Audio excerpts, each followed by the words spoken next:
할렐루야. 네, 할렐루야. 네, 주님의 이름으로 사랑하고 또 환영합니다. 우리 앞뒤 우리 인사 한번 나누겠습니다. 주님의 은혜가 넘치길 원합니다. 사랑합니다. 축복합니다. 예. 이제 오늘부터 이제 아브라함의 이야기를 우리가 좀 함께 나누게 될 겁니다. 아브라함이 전한 복음이라고 하는 큰 주제를 가지고 오늘 이제 우리 함께 읽은 말씀을 통해서는 하나님의 부르심과 보내심이라고 하는 제목으로 우리가 말씀 함께 나누려고 하는데요. 제가 오래전부터 이 아브라함을 통해서 하나님께서 어떻게 우리에게 복음을 제시해 주셨는가라고 하는 것을 함께 살펴보길 원했고, 이제 또 이렇게 시간이 되고 기간이 되어서 다시 말씀 앞에 서게 되어집니다. 여러분, 우리가 살고 있는 이 시대를 우리 모두는 위기의 시대라고 이야기하지요. 그 위기라고 하는 것이 뭐 경제적인 위기, 정치적인 위기, 외교 안보에 대한 위기, 뭐 이런 것들 때문에 오는 위기가 아니고요. 오늘 이 시대는 믿음의 위기가 우리 가운데 다가와 있다는 것입니다. 하나님을 향한 믿음과 신앙을 잃어버릴 수 있는 수많은 위기의 순간이 오늘 우리의 삶에, 오늘 우리의 가정에 찾아와 있는 것을 보게 됩니다. 그래서 이 시대를 영적인 눈으로 바라보게 되어지면 우리가 이 시대에, 이 위기의 시대에 하나님을 바라봐야 된다라고 하는 것을 우리가 깨닫게 되지요. 위기의 시대에 하나님이 하신 일들을, 이 말씀을 통해서 오늘 우리가 목도하는 것, 이거 여러분 얼마나 중요한 일인지 모릅니다. 왜냐하면 거기에 하나님의 지혜가 있고요, 하나님의 방법과 뜻을 어떻게 이루어 가시는가라고 하는 것을 믿음의 눈으로 보고 또 오늘 우리가 순종하는 삶의 자리에 서게 되기 때문입니다. 이 놀라운 회복의 은혜가 있다는 거예요. 자, 그러면 여러분, 우리가 살고 있는 이 시대를 위기의 시대라고 얘기했는데요, 오늘 우리만 위기를 경험했을까요? 아니라는 거예요. 하나님께서 천지를 창조하시고 아담과 하와를 하나님의 형상대로 지었지만 그들은 하나님을 떠납니다. 하나님 앞에 죄를 범하고 말지요. 믿음에서 떠난 것입니다. 그리고 시간이 지날수록 어떻게 보면 그 믿음이라고 하는 것이 장성해지는 것이 아니라 하나님을 떠난 삶의 자리가 되더라는 거예요. 하나님께서 이 노아 때의 홍수로 이 노아 가족 이외에 모든 사람은 멸절시키겠다고 하시죠. 그 이유가 어디에 있습니까? 창세기 6장 11절 말씀을 보면 그때 온 땅이 하나님 앞에 부패하여 포악함이 이 땅에 가득한지라. 무슨 얘기예요? 믿음이 없는 위기의 시대였다, 이렇게 우리에게 말씀해 주는 것 아니겠어요? 여러분, 믿음이 없는 위기의 시대는 하나님 앞에서 어떻게 해야 할지 이 인지 기능 자체가 작동되어지지 않습니다. 그래서 오늘 이 6장 11절 말씀처럼 부패가, 포악이 가득한 세상이 되어진다는 거예요. 그러나 하나님은 다시 기회를 주셔요. 그런데 어떤가요? 이들은 바벨이라고 하는 탑을 만들어서 이 지면의 흩어짐을 면하자, 어떻게 보면 하나님 앞에 교만한 모습 보이며 서 있는데요, 여러분, 역시나 믿음이 없는 위기의 순간입니다. 하나님의 이들을 지면에서 흩어짐을 면하기 위해서 쌓은 탑으로 말미암아 흩어지게 만들어 놓아요. 그 흩어짐 속에서 인간은 하나님 앞에서의 삶을 사는 것이 아니라 다시 믿음 없는 위기 가운데 살게 되어집니다. 그래서 우리 앞에 있는 11장 마지막에 이 아브라함의 아버지에 대한 얘기가 나와요. 이 데라에 대한 얘기가 나오는데요, 이 데라는 하나님을 모르는 불신자입니다. 하나님이 셈족을 세워서 그 믿음의 계보를 이어가게 하셨지만 이게 한 9대 좀 이렇게 내려오면서 이 데라는 믿음이 없는 사람이 되었습니다. 이제 하나님은 믿음이 없는 위기의 순간에 믿음의 한 사람을 세워나가시는데요, 바로 아브라함입니다. 그리고 그 믿음의 첫 순간은 부르심이었다라고 하는 거예요. 여러분, 오늘 우리가 그리스도인이라고 한다면 이 두 가지 질문에 대해서는 우리가 답을 할 수 있어야 됩니다. 그 하나가 부름을 받았는가라고 하는 것이고요. 또 하나가 보내심을 받았는가라고 하는 것입니다.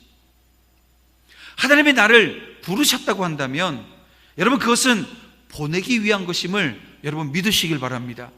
하나님이 나를 부르셨으면 보내신다는 거예요. 좀 전에 우리 횡간도 사역 영상 봤지만 여러분 그렇게 하나님께서 어떤 자리로 우리가 생각하지 못했던 그 자리로 우리를 보내실 때가 있는데요. 그 작은 마음이 들었을 때 순종하고 나아가는 것, 이건 하나님이 나를 부르시고 보내심을 받는 그 자리가 되어진다는 것. 여러분 언어를 혼잡하게 하셔서 이 사람들을 지면에 흩으신 하나님이 수많은 사람들 중에 한 사람을 택해서 부르십니다. 아브라함입니다. 자, 오늘 본문 1절 말씀을 보면 여호와께서 아브라함에게 이르시되라고 말씀하고 있습니다. 여기서 우리가 주목해야 될 사실은 아브라함이 먼저 하나님을 찾아 부른 것이 아니라 어떻게 해요? 여호와께서 아브라함에게 이르시되, 하나님께서 이 아브라함을 찾아오셨고 불러주셨다라고 하는 사실입니다. 자, 그러면 아브라함 뿐입니까? 아닙니다. 성경을 우리가 보게 되어지면 그 옛날 아담이 죄를 짓고 숨었을 때도 이 먼저 찾아오신 분이 하나님이셨어요. 이 아담이 하나님을 찾지 않았다는 거예요. 저홍수 대홍수 심판 시기에도 유일하게 살아남은 집안인 노아, 이 노아에게도 하나님이 먼저 찾아오셨습니다. 그분이 아닙니다. 구약 시대 가장 위대한 종 하게 되면 누굽니까? 모세입니다. 모세도 그랬고요. 또 이스라엘의 이 통일 왕국을 세운 이 다윗 왕에게도, 그리고 그들이 가장 비천한 상태에 있을 때 하나님께서 가장 먼저 찾아오셨다라고 하는 거예요. 성경에 나와 있는 모든 선지자도 마찬가지입니다. 선지자들 스스로 무슨 특별한 것을 깨달아서가 아니라 다만 하나님이 그들을 부르시고 그들에게 말씀을 주셨기 때문에 하나님의 뜻을 선포할 수 있었던 거지요. 신약에 예수님께서 세운 사도들을 보세요. 이 사도들 중에 예수님 제자 삼아주세요 하고 찾아온 사람은 한 명도 없습니다. 예수님께서 직접 찾아 나가셨고 한 명 한 명을 불러 제자 세우셨습니다. 사도 바울은 어떻습니까?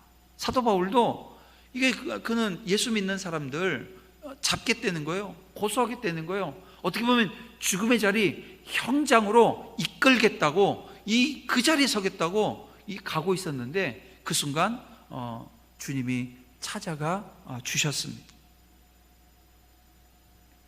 그리고 더욱 중요한 사실, 즉 바로 우리 자신의 경우도 마찬가지입니다. 내가 먼저 주님을 부른 것이 아니라 여러분 하나님께서 나를 찾아오셨고 나를 불러주셨습니다. 사람이 하나님을 먼저 찾는 것이 아니라 오직 하나님이 먼저 불러주시는 것, 여러분 이것만이 바른 순서입니다. 그리고 이것은 너무도 중요한 사실입니다. 우리는 죄인이기 때문에 처음에는 하나님을 부르래야 부를 수가 없어요. 오늘 우리가 죄인이기 때문에 오늘 우리가 그 거룩하신 하나님을 먼저 찾을 수 있는 가능성이라고 하는 것은 0입니다. 근데 우리가 하나님이 우리를 먼저 부르시고 각자 구원과 소망을 주셨어요. 여러분 이것이 얼마나 큰 은혜입니까? 이 감격을 모르는 사람은 참으로 감사함을 모르는 자이거나 하나님의 부르심에 대한 그 가치를 모르는 것이겠지요. 성도가 된 사람 중에 하나님이 부르지 않은 자는 한 명도 없고요, 하나님이 부르신 성도 중에 구원과 이 소명을 받지 못한 이도 한 사람도 없다는 것입니다. 또한 우리가 먼저 하나님을 부를 수도 없었고 부르지도 않았기에 이제 하나님 안에 들어온 우리는 언제나 나의 생각이 아니라 하나님의 뜻에 맞는 생활을 해나가야 하는 것입니다. 하나님은 아브라함을 부르셨어요. 그리고 그를 보내십니다. 자, 오늘 본문 1절을 계속해서 보게 되어지면 아브라함에게 하나님께서는 떠나 내가 내게 보여줄 땅으로 가라 이렇게 말씀하십니다. 떠나라고 말씀하시고 가라고 말씀하시는 거예요. 그가 떠나야 될 곳이 어디입니까? 그게 가장 익숙한, 그가 이때까지 살아온 75년 동안 함께 했던 고향이고 친척이고 아버지의 집입니다. 우리 4절 말씀을 보면 아브라함이 당시 나이가 75세였다라고 하는 것을 알게 되어져요. 그때까지의 삶과 환경에 익숙해져 있었을 겁니다. 아마 여기 지금 한 75세 언저리 되신 분들에게 지금 살고 있는 집을 떠나라? 아니면 또 새로운 곳으로 가라 그러면 이 갈 수 있어요? 이 가는 게 쉽지가 않습니다. 내게 익숙해져 있고요. 내가 지금 잘 살고 못 살고를 떠나서 내 주변에 있는 친구들과 또 이게 함께 하고 있는 이 공동체 속에서의 자신의 역할이나 삶이라고 게 있거든요. 그래서 이걸 떠나는 거 쉽지가 않습니다. 그래서 우리 지금도 일부 예배에 나오신 분들 중에 또 이제 2부 예배 나오시는 우리 어르신들 중에 멀리서 막 2시간에 걸쳐서 교회를 오시는 분들도 계셔요. 그 주변에 좋은 교회가 없을까요? 그 하나님을 온전히 섬기는 그런 공동체가 없을까요? 있지요. 그럼에도 불구하고 이 공동체를 나와서 함께 예배하고 섬기는 자리에 서 있는 것, 이거 여러분 그런 것입니다. 게다가 이때는 우리가 이제 우리 성경 역사 1도 이제 6기 사역자반을 모집하는데요. 우리 11장까지 내용을 우리는 뭐라고 얘기했죠? 창조 시대라고 얘기를 합니다. 그리고 12장부터 어떻게 얘기해요? 족장 시대라고 얘기를 해요.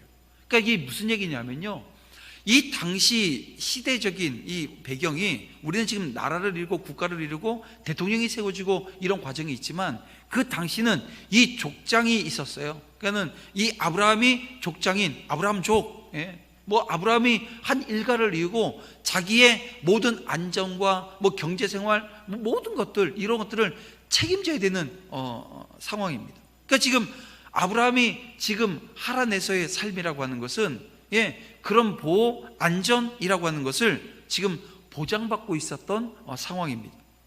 근데 하나님은 아브라함에게 1절에 내가 내게 보여줄 땅으로 가라 이렇게 명령하십니다. 그런데도 아브라함은 하나님의 말씀에 순종해서 가요. 근데 여러분, 히브리서 18장 8절 말씀을 보게 되어지면 어떤 말씀을 하냐면 갈 바를 알지 못했다는 거예요. 순종해서 가는데요, 어디로 가야 되는지 갈 바는 알지 못했다는 거예요. 하나님은 우리에게 당신이 보여줄 땅으로 떠나라고, 가라고 말씀하십니다. 자, 하나님의 백성은 하나님의 말씀을 따라가는 사람입니다. 하나님은 아브라함을 통해서 큰 민족을, 이제 2절 말씀에 보면 큰 민족을 이루어 주시겠다고, 또 그를 복의 근원이 되게 하시겠다라고 하는 말씀을 주셔요. 내가 너를 큰 민족을 이루고 내게 복을 주어서 내 이름을 창대케 하리니 너는 복이 될지라고 말씀해 주십니다. 단지 아브라함과 그 자손만이 아니라 모든 민족에게 복이 되게끔 하시겠다는 거예요. 그렇게 하기 위해서 이 아브라함을 부르신 거라는 거예요. 그리고 마침내 이 약속은 어떻게 해요? 그리스도의 복음으로 성취되어집니다. 저와 여러분이 하나님의 자녀가 될 수 있었다는 것입니다. 여러분, 오늘 우리가 믿음으로는 아브라함의 자손인 줄 믿으시길 바랍니다. 믿으시기 바랍니다. 여러분, 제가 지난주에요, 이 탈북자 목회자들 세미나를 갔는데, 얼마나 반응이 좋은지요. 그 한 30명 좀 안 되시는 분들이 하는데, 이제 그런 건 있어요. 아무리 아멘 한다고 그 아멘이 그냥 주고받는, 짜자자잔 짜잔 짠 짜잔 짠 하는 그러면 아무 의미가 없는 거예요. 하지만 여러분, 오늘 우리의 입술을 열어 하나님의 말씀 앞에 결단하고 아멘 할 수 있는 은혜가 있기를 원합니다. 그 은혜가 우리에겐 필요하고 또 중요한 모습입니다. 자, 이제 여러분 보세요. 하나님께서 아브라함에게 복을 주시겠다고 했는데, 그럼 그 복이 뭐예요? 이 복은요, 여기 뒤에다가 음자를 붙이면 정답이 되어집니다. 뭐라고요? 하나님께서 아브라함에게 복을 주시겠다고 했는데 그 복은 복음이라는 거예요. 아브라함에게 주시는 복, 이 복음이 가지고 있는 거예요. 그러니까 여러분, 이 복음하게 되면 잘 사는 건 포기해야 되겠다. 아니요, 이 땅의 지복까지 하나님께서 그 안에 다 약속해 주신 거예요. 그래서 이 아브라함을 믿음의 조상으로 세우시고 나서 이후에 그 후손들에게 하나님께서 아브라함에게 주셨던 수많은 약속들이 있어요. 또 그 자손들에게 주신 약속들이 있어요. 그 약속들 하나하나를 보게 되어지면 그것이 다 복음인 것입니다. 그래서 이걸 잘못 해석하고 이해하게 되어지면 땅의 것을 구하는 건, 이건 믿는 사람들이 복을 구하는 게 아니야. 아니에요. 땅의 것도 구해야 합니다. 왜냐하면 약속되어진 하나님의 언약이기 때문에 그렇습니다. 그러니까 이것을 믿고 오늘 우리는 서 있는 거예요. 건강의 복도, 형통의 복으로 우리가 이야기하는 수많은 것들이 이 복음 안에 있는 거예요. 그런데 여기는 순서가 있잖아요. 그냥 순서가 있어서 그 순서가 1번이 정확하게 우리 안에 지켜지게 되어지면 구하지 않았음에도 불구하고 2번, 3번, 4번, 5번, 6번, 7번, 8번, 9번, 10번 막 100번까지 우리가 정해놓은 그 모든 것들이 하나님 앞에서 이루어지는 은혜를 맛보게 된다는 거예요. 여러분, 이제 우리는 이 복음을 받은 자로서 아브라함처럼 복을 전하는 전달자로 살아가야 한다는 것입니다. 그것이 하나님의 복을 받고 누리는 자에게 합당한 삶의 모습입니다.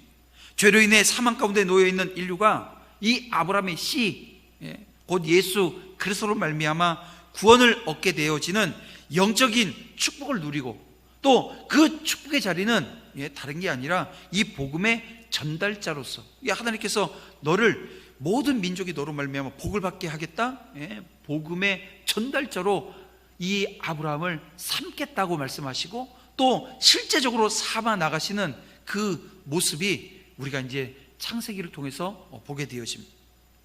우리 성도들은 이러한 아브라함을 믿음의 조상으로 삼은 자들입니다. 따라서 우리도 아브라함과 같이 세상의 복을 전달하는 자들이 되어야 합니다. 정녕 성도들이 세상을 통해서, 우리를 통해서 이 세상 가운데 하나님의 그 복음이 전달되어지는, 육적으로 복을 얻고 영적으로 복을 얻어 구원에 이룰 수 있는 은혜의 통로, 저와 여러분, 전달자의 자리, 저와 여러분이 함께 서야 될 줄 믿습니다. 이를 위해서 오늘 우리 성도들은 육적으로는 가난하고 환난에 처한 자들을 돕는 것, 이거 힘써야 되고요, 영적으로는 구원의 말씀, 다시 말하면 이 복음을 널리 전파해야 되고요, 세상 사람들로 하여금 하나님을 알고 하나님을 믿게 하는 그 자리에 서야 하는 것입니다. 근데 여러분, 여기엔 기준이라고 하는 것이 있습니다. 바로 말씀이 기준되는 삶이어야 된다는 거예요.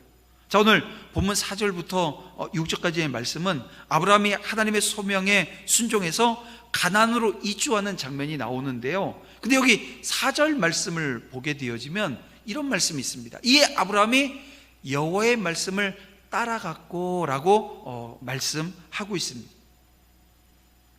그가 알지 못하는 땅으로 나아갔지만 자신의 생각과 자신의 판단으로 나아간 것이 아니라는 거예요. 오직 하나님의 말씀을 따라 나아갔다는 것입니다.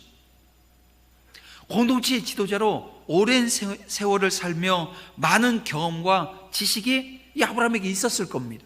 하지만 오직 하나님 말씀을 기준 삼는 것, 여러분, 이것이 아브라함의 삶이었다는 거예요. 우리는 아브라함과 비교할 수 없을 정도로 정말 많은 말씀을 받았습니다. 왜요? 오늘 우리에겐 성경 66권이라고 하는 말씀이 있어요.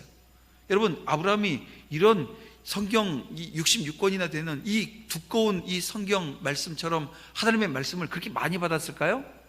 아니요, 저는 그렇게 보지 않아요. 우리는 지금 성경에 기록되어져 있는 이 내용, 하나님이 아브라함을 찾으시고 말씀해 주셨던 약속해 주셨던, 근데 그 약속이 살면서 보이지 않는 하나님과 그 약속이 더디 실행되어지는 것 같은 상황 속에서 믿음이 약해지는 거예요. 그 약속이 희미해지는 거예요. 그럴 때마다 하나님께서는 이 아브라함의 손을 잡고 때로는 하늘에 많은 별을 보여주면서, 때로는 바닷가의 모래를, 수많은 모래를 보여주면서, 모래사장의 그 모래를 보여주면서 내 약속은 분명히 이루어질 거야. 신실하신 하나님, 언약에 충실하신 하나님이 그 믿음이 약해지는 순간에 찾아가시고, 그래서 세워주시는 그 모습들을 우리는 보게 되어집니다.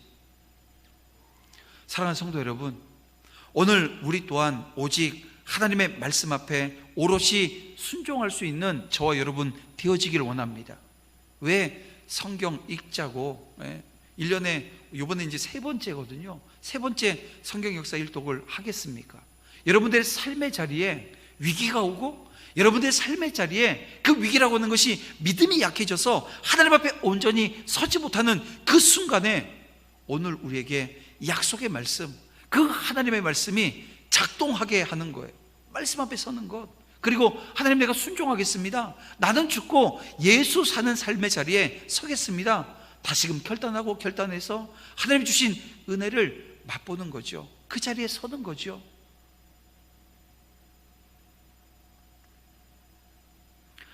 하나님의 약속의 말씀을 믿고 출발했던 아브라함이 마침내 이 가나안 땅에 들어가게 되어집니다.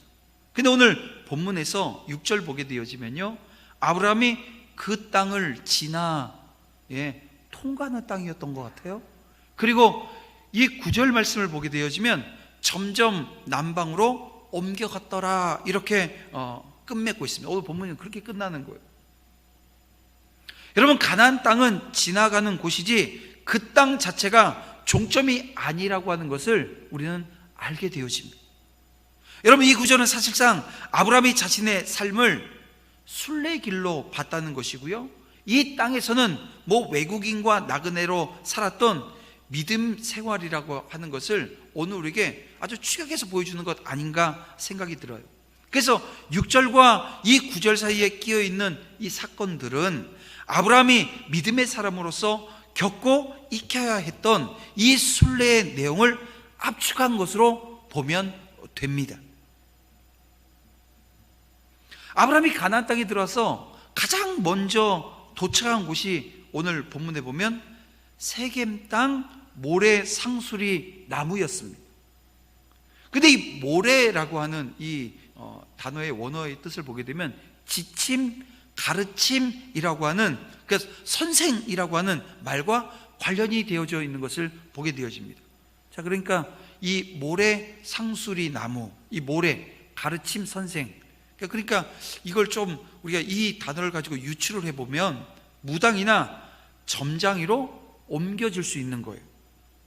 그리고 여러분, 상수리 나무와 같은 큰 나무는 이 구약에서 흔히 이 가나안 종교의 그 문란한 종교 의식과 관련되어서 사용되어집니다. 그래서 이 구절이 세겜 땅에 이방 신전이 있던 곳을 가리키는 것처럼 보여요. 그렇다면 이 말씀에 이어서 그때의 가나안 사람이, 6절 말씀입니다, 그때의 가나안 사람이 그 땅에 거하였더라 라고 하는 지적이요, 참 이게 의미심장하다는 것입니다. 아브라함이 처음 당도한 가나안 땅은 아무도 살지 않는, 그냥 싹 비워져 있는 신천지가 아니었다는 거예요. 그것은 혼자 정말 무사태평하게 살 수 있는 환상의 무인도가 아니라는 거예요. 요즘 이게 이렇게 무인도 섬에 연예인들 들어가서 며칠을 안 싸워도 다행인 것처럼 막 이렇게 싸우는 장면을 연출을 하고 먹고 사는 그 1박 2일, 2박 3일을 보여주는데요, 가고 싶어요. 가보고 싶어요.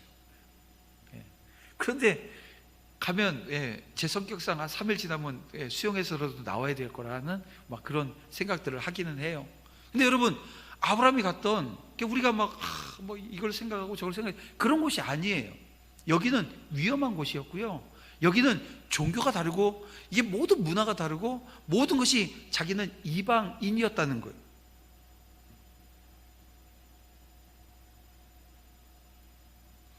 하나님이 우리를 불러주셔서 믿음 생활을 처음 시작할 때 제일 먼저 직면하게 되는 것이 무엇일까요? 세상입니다. 하나님을 믿기 전에는 어땠어요? 내가 이 이방인의 소굴 속에서 산다라고 하는 것, 이거 실감하지 못했거든요.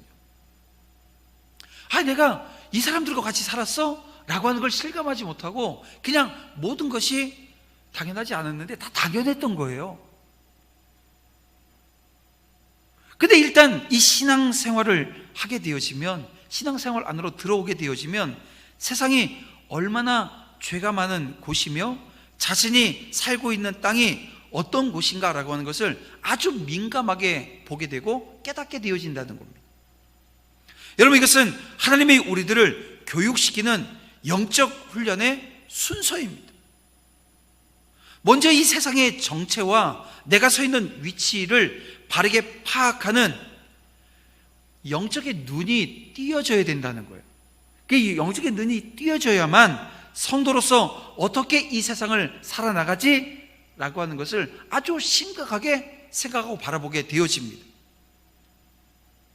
그래서 하나님은 이 아브라함을 처음부터 편하고 어떻게 보면 막 호강할 수 있는, 그러니까 여러분 그런 거잖아요. 하나님께서 너 복 줄게, 너 복 줄 거야, 너로 말미암아 너만 복 받는 게 아니라 다 복 받게 할게. 만약에 이랬으면 복, 물질의 복, 건강의 복, 뭐 생명의 복, 막 자기가 생각하는 믿기 전에 이 복에 대한 개념을 가졌던 그 복들, 막 이런 것들 막 써나갔겠죠. 근데 하나님은 그곳에 서게 한 것이 아니라 정말 하나님만 온전히 바라보고 하나님이 주시는 은혜 가운데, 그래서 여러분 막 기도원에 들어가서 아니 뭐 믿음의 공동체 안에서 여기서 교회에서만 그냥 생활하는 거예요. 이게 그렇게 하나님이 하신 것이 아니라 어디요? 가나안 신전이 있는 세겜으로 하나님이 가라고 지시하신 땅의 진모가 이랬다는 거예요. 이 진짜가 이랬다는 거예요. 여기를 지금 가게 하고 보게 하고 느끼게 하고 깨닫게 하신다는 거예요. 그래서 예수님께서도 이 땅에 오셔서 우리에게 주신 말씀이 있어요. 요한복음 17장 보게 되어지면요, 17장 15절에서 이런 말씀을 하셔요. 그들을 세상에서 데려가시기를 위함이 아니요, 아니 우리 이 땅에 오셔서 우리를 막 다 데려가시기 위해서 오신 게 아니라는 거예요. 18절입니다. 세상에 나도 그들을 세상에 보내요, 세상에 다시 보내시기 위해서 이 땅에 오셨다는 거. 이 세상에는 세겜 땅에 가나안 신전이 그 추종자들인 가나안인들과 함께 버티고 있는 곳이에요. 하나님께서 나를 그곳으로 데려가시고 세상의 실체를 보게 하신 후에 그래도 자기를 따를 수 있는지 물어보시는 거예요. 다시 말하면 이 이방인들이 가지고 있었던 이 악습들을 끊고 세겜 땅에 있는 이 모래의 지침이 아닌 오직 하나님의 가르침, 하나님의 말씀, 이것으로 자신의 삶을 정화시키며 주님께만 충성할 것을 하나님이 요구하신다는 거예요. 너 그렇게 할 수 있어? 물으신다는 거예요.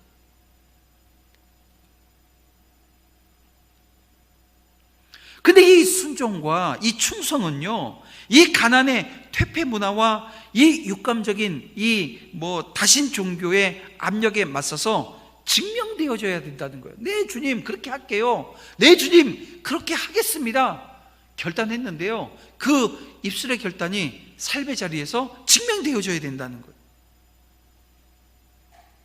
세겜 땅 모래 상수리 나무 앞에 서게 된 이 아브라함은 이런 도전을 받았던 거예요. 여러분, 하나님께서 우리를 부르시는 일은 우리 인생에서 가장 중차대한 사건입니다. 그래서 여러분, 우리가 그 소명에 응했어요? 그죠? 오늘 저와 여러분은 그 소명에 응한 자들입니다. 이 응했다라고 하는 것은 이런 의미죠. 그 심각성이 얼마나 큰지 깨달은 거예요. 자신이 선택한 행로의 성격이 무엇인지에 대해서 분명하게 인식하고 있다는 것입니다.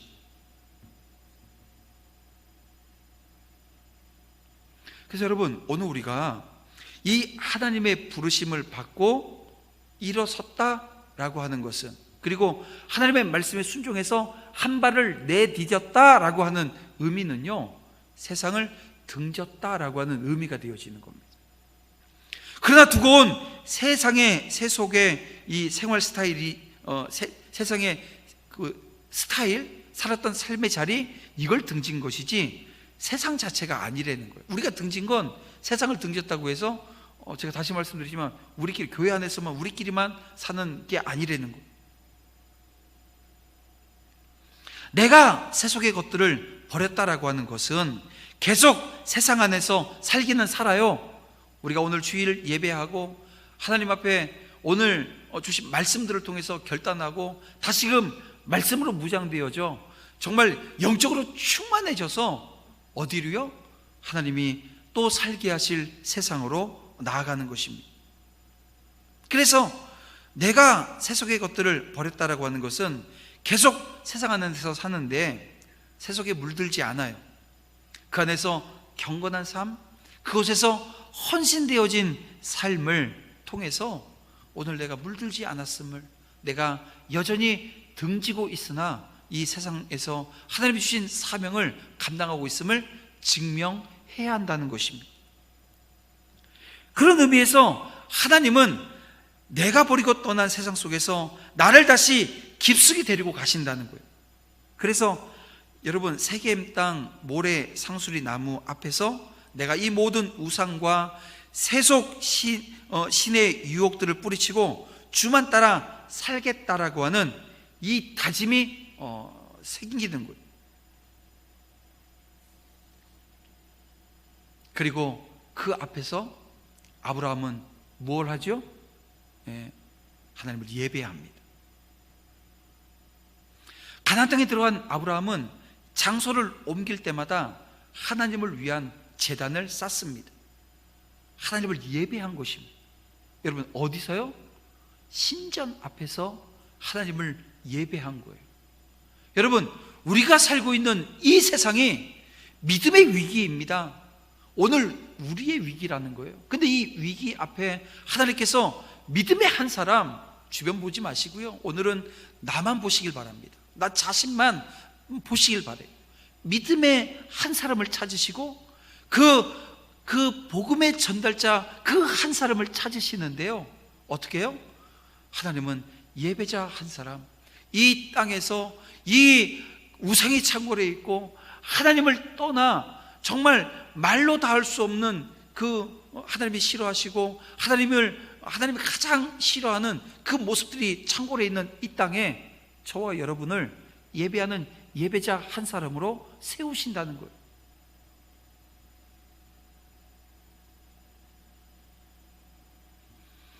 아브라함은 그 이방인들, 이 가나안인들, 이 우상 숭배자 앞에서 자신의 신앙을 공개적으로 선언한 것입니다. 나는 여호와 하나님, 유일신이신 그 하나님만 섬기고 예배한다라고 하는 것을 드러낸 거예요. 여러분, 그래요. 오늘 우리 또한 내적인 체험, 우리 신앙이 그래야 된다는 거예요. 내적인 체험에서만 머물러 있는 것이 아니라 여러분, 외적으로 드러내는 선포가 우리 가운데 있어야 한다는 것입니다. 내가 믿음의 사람이라고 하는 것을 드러내야 한다는 거예요. 나 교회 다닌다가 아니라 나는 예배하는 하나님의 사람이라고 하는 것을 알리고 선포해야 된다는 거예요. 그래서 이제 지금 준비하고 기도하고 있는 것 중에 하나가 11월에 주변에 믿지 않는 사람, 신앙에서 떠난 사람, 이 방황하는 사람들을 초청해서 예배드리는 예배 자리를 마련하고자 합니다.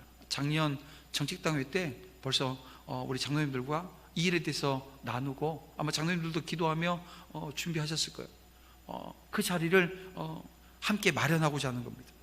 무엇보다도 다른 게 아닙니다. 교회 가지가 아니라 내가 예배하는 예배자라고 하는 것을 내 주변의 사람들에게, 주변에 있는 사람들에게 선포하는 거예요.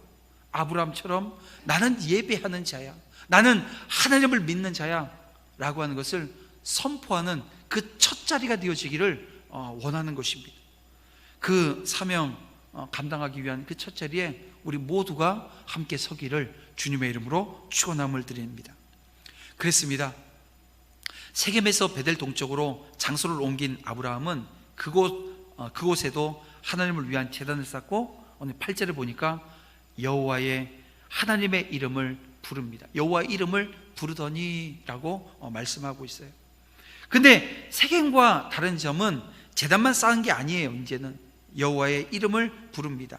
그것에서 하나님을 온전히 예배하게 되어진 거죠. 사랑하는 성도 여러분, 하나님은 그 아브라함을 복의 전달자로 부르셨어요. 부르신 것만 아니라 보내셨습니다. 바벨탑의 그 흩어짐의 저주를 끊고 온 민족에게 복을 전달하는 복의 통로로 이 아브라함이 세워진 거예요.